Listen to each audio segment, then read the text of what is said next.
Hello everyone, my name is Archana Garg and today I am going to teach you about the diuretics.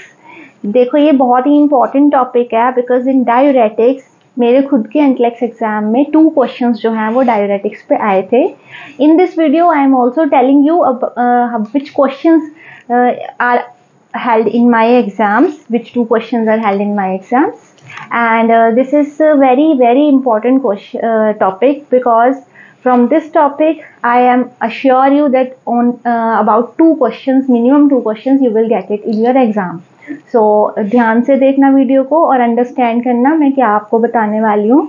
और ये video जो 10 to 15 minute की video होगी ये sufficient होगी about the diuretics, everything about the diuretics. इसके अलावा आपको कुछ भी और पढ़ने की ज़रूरत नहीं पड़ेगी. So let's start the video. So diuretics जो है मेनली कितने तरह की होती है.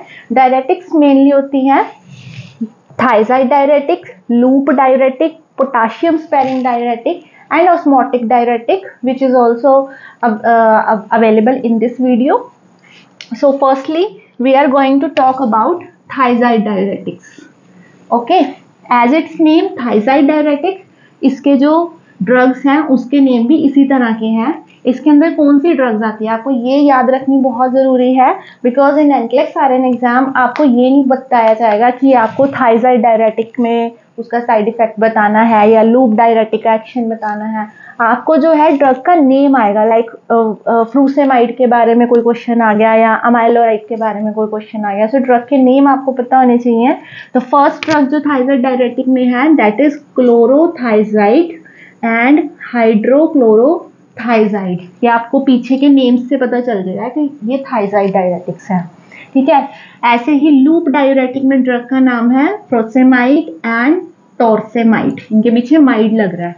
In loop diuretic furosemide and torsemide. And in potassium sparing diuretic it's spironolactone and amiloride. Spironolactone and amiloride. तो ये इनके नेम्स हैं.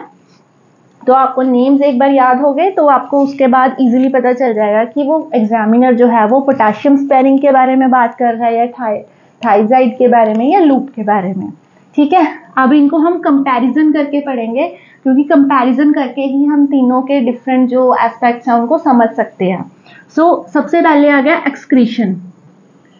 थायजाइड डायरेटिक क्या बॉडी से एक्सक्रीट कर रहा है, निकाल रहा है थ्रू यूरिन. तो थायजाइड डायरेटिक निकाल रहा है सोडियम वाटर. एज डायूरेटिक का तो काम ही यही है कि सोडियम एंड वाटर को बॉडी से निकालना. तो सोडियम एंड वाटर निकाल रहा है. उसके अलावा ये बॉडी से निकाल रहा है पोटेशियम, जो कि याद रखने वाली चीज है कि थायजाइड डायरेटिक जो है वो पोटेशियम को एक्सक्रीट करता है आपकी बॉडी से. पोटेशियम को बाहर निकाल देगा. ठीक है. तो ये एक्सक्रीट करता है पोटेशियम को. और फिर रिटेंशन, रिटेन क्या कर रहा है, ये रिटेन कर रहा है ये कैल्शियम को. ठीक है. थायजाइड डायरेटिक एक्सक्रीट कर रहा है पोटेशियम एंड रिटेन कर रहा है कैल्शियम.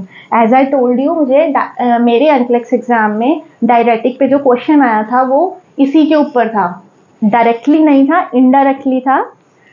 क्या क्वेश्चन कि उन्होंने ना क्लोरथाइजाइड का नाम लिख दिया कि क्लोरथाइजाइड जो है उससे साइड इफेक्ट्स आ रहे हैं और साइड इफेक्ट उन्होंने डायरेक्टली नहीं लिखा. कैल्शियम की डेफिशिएंसी में जो साइड इफेक्ट होते हैं या उसके जो ज़्यादा होने पे साइड इफेक्ट होते हैं वो साइड इफेक्ट्स लिखे उन्होंने. ठीक है. तो हमें गेस करना था कि he is talking about chlorothiazide means thiazide diuretic and about the retention of calcium. So उसके सिम्टम्स के अकॉर्डिंग वो वहाँ पे शो हो रहा था कि कैल्शियम को वो रिटेंशन कर रही है. तो उस चीज़ पे वो क्वेश्चन था, NCLEX का जो क्वेश्चन बेस्ड था. तो अगर मुझे ये चीज़ पता थी that retention of calcium is happening in chlorothiazide then only I can answer that. ठीक है. सो नेक्स्ट हम करेंगे about the excretion of a loop diuretic. वो क्या बॉडी से एक्सक्रीट कर रही है. Loop diuretic excreted sodium, water, potassium, calcium and magnesium. Now there is a difference कि जो थायजाइड डायरेटिक है ये कैल्शियम को एक्सक्रीट नहीं कर रहे हैं बॉडी से, बट लूप डायरेटिक क्या कर रहा है वो सब कुछ एक्सक्रीट कर दे रहा है. बॉडी में जितने मिनरल्स है सारे निकाल दे रहे हैं. पानी निकाल रहा है, सोडियम निकाल रहा है, potassium, calcium, magnesium. Loop diuretic अकेला ऐसा डायरेटिक है जो कुछ भी रिटेन नहीं कर रहा. ठीक है. Then potassium sparing as its name indicate potassium sparing means potassium को रिटेन करने वाला। तो ये रिटेन तो पोटाशियम को कर रहा है। सबसे इंपॉर्टेंट चीज जो इसमें यही है कि ये पोटाशियम को बॉडी से नहीं निकालता, सिर्फ पानी और सोडियम को निकाल रहा है। तो ये डिफरेंस आपको जानना बहुत जरूरी है कि थायजाइड डायरेटिक सब कुछ निकाल रहा है, सिर्फ कैल्शियम के। लूप डायरेटिक कुछ भी नहीं रख रहा, सब निकाल देगा। और पोटाशियम डायरेटिक पोटाशियम को रखेगा, बाकी चीजें निकाल देगा। ठीक है। Now about their action of plan. So जो थायजाइड डायरेटिक है ये स्लो एक्टिंग है, ये बहुत धीरे धीरे काम करती है, it takes hour to work. But loop diuretic क्या है, फास्ट एक्टिंग। अगर आपको इमरजेंसी में ये देनी है तो doctor will prescribe loop diuretic because it is fast acting diuretic. And potassium sparing it is normal, जो उसका टाइम है। Now next is about the contraindication, जिसमें से क्वेश्चन आ सकता है कि किस डिजीज में हम थायराइड डायरेटिक को नहीं देंगे, that is kidney disease. Kidney disease का अगर कोई पेशेंट होगा तो हम थायराइड डायरेटिक कभी भी नहीं उसको देते। क्यों? बिकॉज ये कैल्शियम रिटेंशन करता है, कैल्शियम को बॉडी में रिटेन करके रख रहा है इसलिए, और पोटाशियम को एक्सक्रीट कर रहा है। ठीक है। और जो लूप डायरेटिक है it is safe in all aspects, चाहे वो किडनी डिजीज है चाहे हार्ट फेलियर है, loop diuretic is safely we can prescribe because ये कुछ भी बॉडी में रिटेन नहीं करता, सब कुछ एक्सक्रीट कर देता है, कुछ भी रिटेन नहीं रहता, कैल्शियम मैग्नीशियम पोटाशियम सब एक्सक्रीट हो जा रहा है। So it is safe and potassium sparing diuretic it is contraindicated in kidney and liver disease. ये क्यों किडनी लीवर डिजीज में कॉन्ट्राइंडिकेटेड है? बिकॉज ये पोटाशियम को रिटेन करता है, पोटाशियम को बॉडी के अंदर रिटेन कर रहा है, एक्सक्रीट नहीं कर रहा, इसलिए potassium sparing diuretic is contraindicated अगर लीवर या किडनी जो है वो अफेक्टेड है या हेल्दी नहीं है। So this is about the retention, excretion and contraindication. Now come to the side effects of all these three. इनके जो साइड इफेक्ट्स हैं यही सबसे मेन चीज है, बिकॉज एनक्लेक्स का एक question I am 100% give you guarantee कि इनके साइड इफेक्ट से आएगा ही आएगा, जैसे कि मुझे भी इसके साइड इफेक्ट से ही आया था कैल्शियम के रिगार्डिंग। ठीक है। तो साइड इफेक्ट्स भी हम कंपैरिजन करके पढ़ेंगे। ठीक है। तो फर्स्ट है हाइपोनेट्रीमिया। थायराइड डायरेटिक में हाइपोनेट्रीमिया, नेट्रीमिया मीन्स सोडियम, यानी सोडियम की कमी। सोडियम की कमी क्यों हो रही है थायराइड डायरेटिक में? क्योंकि ये सोडियम को एक्सक्रीट कर दे रहा है बॉडी से, सोडियम बॉडी से निकल जा रहा है तो सोडियम की कमी हो जा रही है, ये इसका साइड इफेक्ट हो गया। सेम सोडियम एंड वाटर तो सारे ही कर रहे हैं डायरेटिक, तो सभी में ये साइड इफेक्ट है हाइपोनेट्रीमिया, सिवाय पोटाशियम स्पेरिंग के, बिकॉज पोटाशियम स्पेरिंग एक ऐसा डायरेटिक है जिसमें सोडियम की डेफिशिएंसी नहीं होगी, बल्कि सोडियम जो है वो ज्यादा होगा, हाइपरनेट्रीमिया होगा। This is the only diuretic जिसमें हाइपरनेट्रीमिया होगा, बाकी में हाइपोनेट्रीमिया होगा। ठीक है। नेक्स्ट है hypokalaemia. Hypokalaemia means deficiency of potassium. अब पोटाशियम की डेफिशिएंसी उन सभी डायरेटिक्स में होगी जो पोटाशियम को एक्सक्रीट कर रहे हैं। एक्सक्रीट कौन कर रहे हैं? Thyroid diuretic and loop diuretic, दोनों ही पोटाशियम को एक्सक्रीट कर रहे हैं, तो हाइपोकैल्सीमिया दोनों में ही होगा, सिवाय कि पोटाशियम स्पेरिंग डायरेटिक के जिसमें कि हाइपरकैलीमिया होगा, बिकॉज इसका नाम ही सजेस्ट कर रहा है कि ये पोटाशियम को रिटेन कर रहा है। So hyperkalaemia is only happening in potassium sparing diuretic. Next is hyperglycaemia. Hyperglycaemia means increase of glucose level.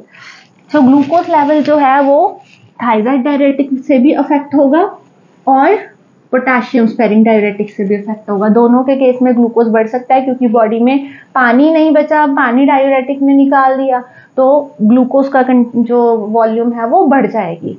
But glucose will not affect in loop diuretic, क्योंकि लूप डायरेटिक सब चीजें निकाल देता है यूरिन में, तो यूरिन से ग्लूकोज भी निकलना शुरू हो जाएगा, तो will not affect in loop diuretic. But hyperglycemia occurring in thiazide and potassium sparing diuretic.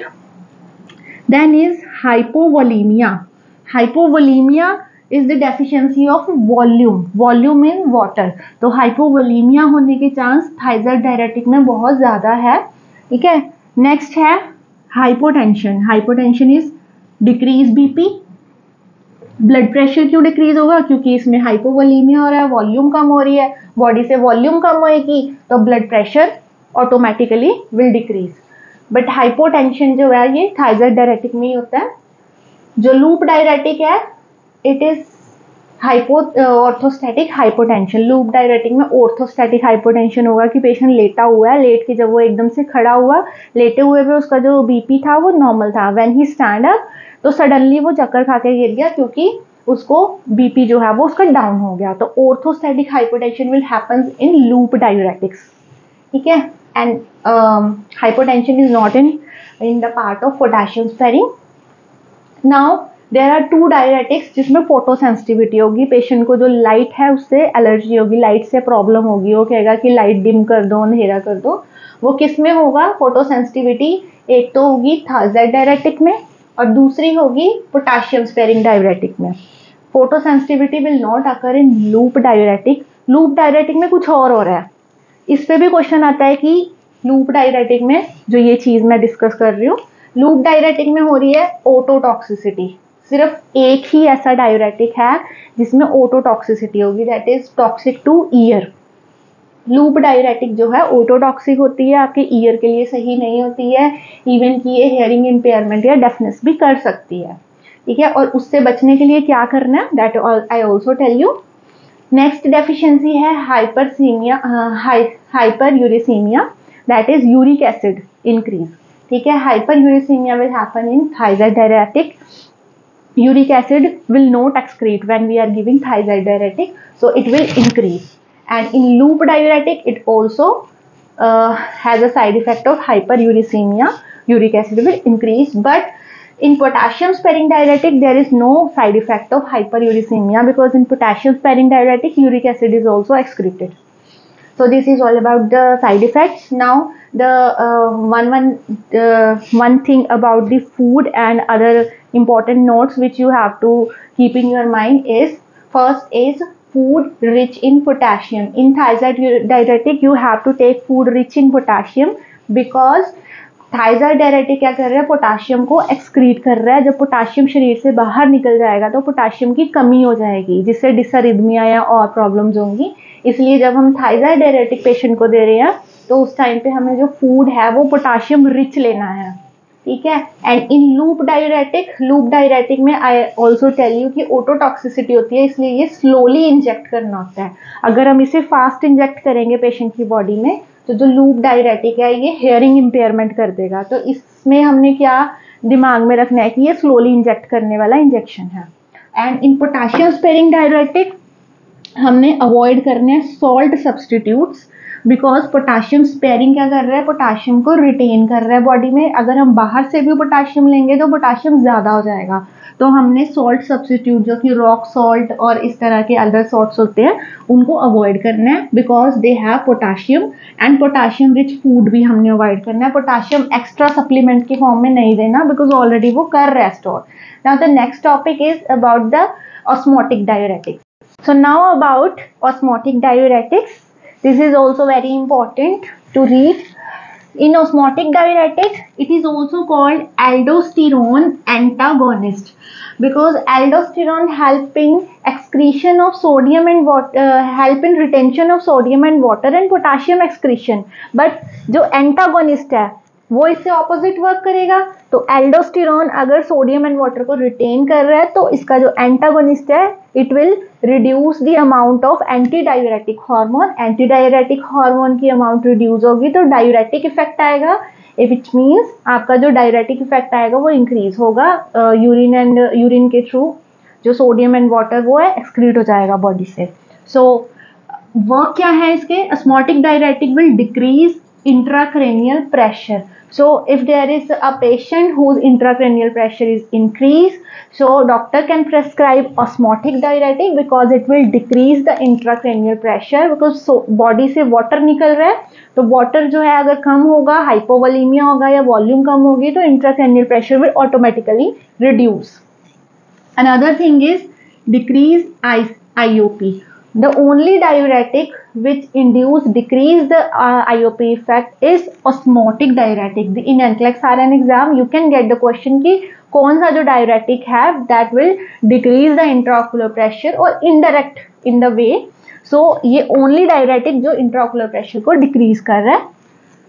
Then sodium and water excretion. Okay, it has a diuretic effect, so it will excrete sodium and water.